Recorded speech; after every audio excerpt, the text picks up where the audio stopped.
The X-Men series, which began way back in 2000, has left us with a bunch of characters who'll be remembered for days to come. But there are plenty of awesome characters who were left out of the spotlight too. From humanoid sons to mutant detectors, there were few impressive X-Men characters lost in time. Claws and magnetism can't be the only thing that we take forward. So please like and subscribe while also giving me a follow on Twitter at TV Regent. And without further ado, let's count down the most underrated characters from the X-Men movies. You can fly? Uh-huh. And,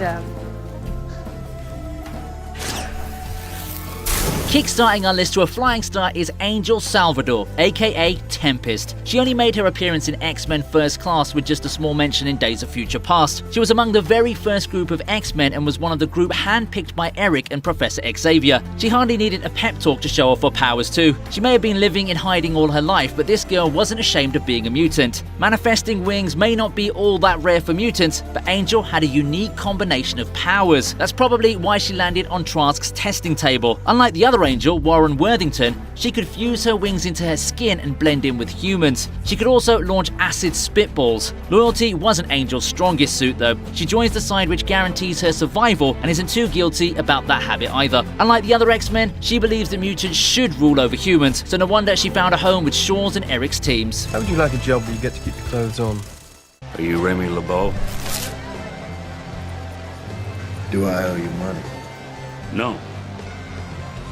Then Remy LeBeau I am. Gambit only made a very brief appearance in X-Men Origins Wolverine, but man, did he leave an impression. With his flair and mystic ways, Gambit, or Remy LeBeau, certainly is one to be remembered. He was taken by Stryker but managed to escape his sadistic claws. Gambit has the power to take potential energy in an object and turn it into kinetic energy. For you non-scientific folk, that basically means he can make still objects fly around. He's pretty skilled at playing cards too, in more ways than one. He also has a fancy metal staff to top off his stage look. For the most part, Gambit likes to be left alone in the whole mutant versus humans battle, but when push comes to shove, he does lend a helping hand to the mutants. Unlike all the chaotic fights most X-Men put up, Gambit's flair makes for a graceful fight that's definitely worth rewatching. With his deadly cards and flawless acrobatic moves, he brings a whole new flavor to the movie.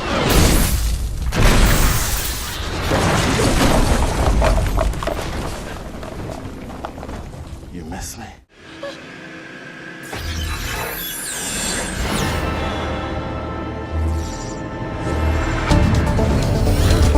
Psylocke made her first appearance in X-Men The Last Stand, sporting a grunge emo look. She shared Magneto's hatred towards humans and was happy to join his club and go hunting humans. In the revised timeline, Psylocke looks nothing like her previous self. In X-Men Apocalypse, she was one of Apocalypse's henchmen. Despite her change in appearance, she wasn't any friendlier or any less deadly. In fact, in Apocalypse, she's one of the most powerful and deadly mutants. Her psychic-based weapons with their hypnotic glow were a perfect match for her psychotic ways. Add to that her telepathic abilities and illusion creations, and she's a force to reckon with. Her loyalty lies with whoever can give her the most interesting offer. Psylocke doesn't change ideologies. She's in for the action and some good fun. She rarely goes for a quick kill, and her love for a challenging fight adds some of the best scenes in the movie. Psylocke also has no intention of playing goody two-shoes and isn't too taken with harmony. That's probably why she was the only person to walk away from joining the X-Men.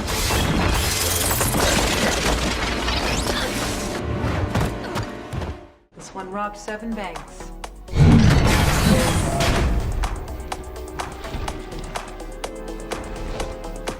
Same time. Recruited into the Brotherhood of Mutants in X-Men The Last Stand, Multiple Man, or James Madrox, has the handy skill of copy and pasting himself. He's among the group that's rescued by Magneto, along with Mystique and the Juggernaut. In the movie, his only main scene is when he makes 100 copies of himself to lure away the government. Given that he gave up his freedom just a few days after being rescued, Multiple Man seems a strong believer of the Brotherhood's ideology. Since we never see him again, it's safe to assume that he was injected with a cure. His ability to copy himself is seriously underrated. Imagine the possibilities of having 100 or so lookalikes. Robbing banks is the least he could be doing. In fact, Multiple Man was gonna have his own movie starring James Franco. In the comics, his humor plays a major role for the character. He's a sarcastic character who loves a good comeback. I give up. Sorry, Mr. Secretary, it was a decoy. And what can you do? So, you have talents. that and more. Callisto joins the Brotherhood in the last stand along with Psylocke. Her assertiveness soon has her working in close ranks with Magneto. Callisto has two powers, being able to sense the presence and strength of other mutants and superhuman speed. Put those two together and that makes one tough opponent. She's also a very skilled fighter, which is how she managed to beat up Storm the first time they met, but she also gets a bit arrogant and overconfident. In her second encounter with Storm, this overconfidence is what got her killed, but her brief stint left quite an impression. Apart from Caliban, no other mutant could detect other mutants. If there was even a hint of a fight, Callisto would be one of the first to throw a punch. She certainly isn't the type to stand around and hope for the best. Even Magneto was impressed by her bold standing, and she gets to play the key role in rescuing Mystique. If Professor Xavier was around, he certainly would have found her skills pretty useful to recruit new students, although I doubt her hot-headed self would enjoy that.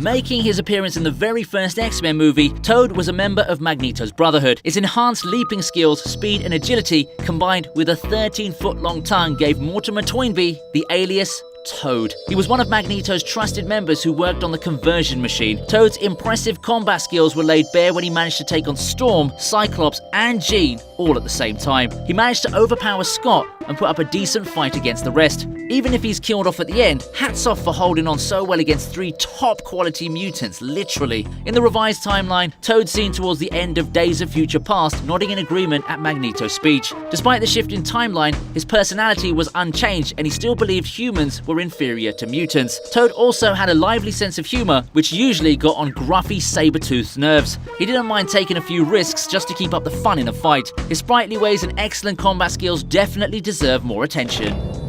Quit playing around.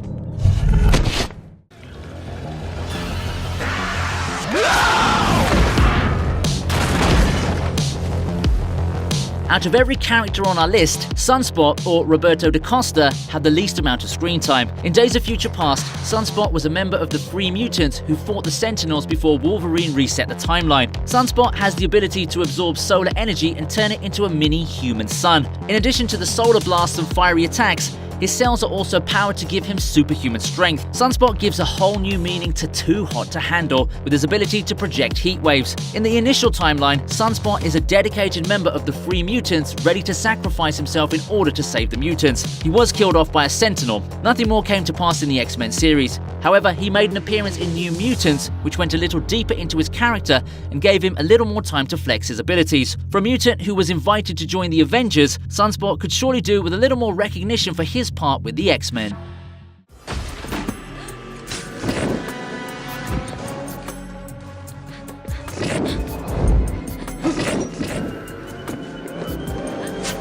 Kitty Pryde, aka Shadowcat, is one of the most dedicated and devoted students at Xavier's school. She made her appearance in several X-Men movies and played a key role in saving mutants in Days of Future Past. Kitty has the ability to pass through any matter and project a person's consciousness in time. Remember Wolverine's mind time travel? But even without her powers, Kitty is a smart and skilled combatant. In The Last Stand, she managed to defeat the Juggernaut even though her powers were deactivated. She's also pretty strong-willed. Even though she looks freaked out most of the time, Kitty manages to brave through all kinds of things, including nearly being gutted by Wolverine. She may not have the most talkative or most expressive character, but she's definitely the one you want to go to if you need some action to get your life saved. She's another X-Men character who was going to have her own solo film. Unfortunately, the plans never took off, and we never got to see what would have been one of the best mutant movies ever. You know all those dangerous mutants you hear about on the news? I'm the worst one. Coming in next is none other than the hot-headed Pyro. Starting off as part of the X-Men and crossing over to be Magneto's right-hand man, his ability to manipulate fire is a perfect match for his quick temper and reckless ways. Pyro is your good old boy gone bad. He was clearly tired and bored of all Xavier's rules. He always felt like mutants were more powerful than humans and didn't see the need to live in hiding, so obviously he fit in better with Magneto's camp. It's not just his powers that draw attention. His boisterous ways and his showy attitude creates a character that's deadly and catchy. Under Magneto, he grows more confident of his skills, which does wonders to his already bloated self-esteem. He's also dead beat on proving himself the better of his buddy Iceman. This ambition proves to be fatal, and Pyro is put out for good by Bobby, but not before giving the audience a generous taste of his powers. We've got to admit it though, where his buddy Iceman lacks in action and confidence, Pyro was one awesome mutant on fire.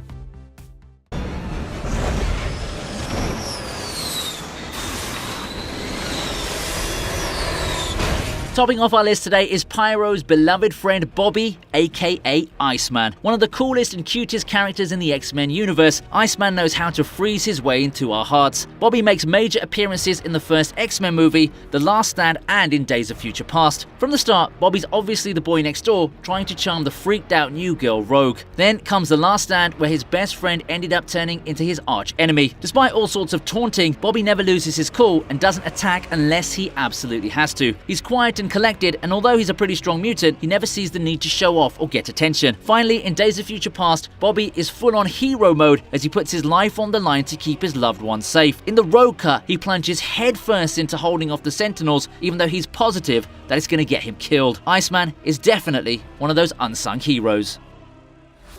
The X-Men series won't be forgotten for generations to come, but of course some characters get drowned in the noise a little more than the others. From impressive skills to heartwarming personalities, these characters certainly deserve to be remembered alongside the celebrated heroes. Click the card on your top right to check out my X-Men playlist. Also, like, share and subscribe to the channel and give me a follow on Twitter @TV Regent. Thanks for watching, and I'll see you next time on the TV Regent.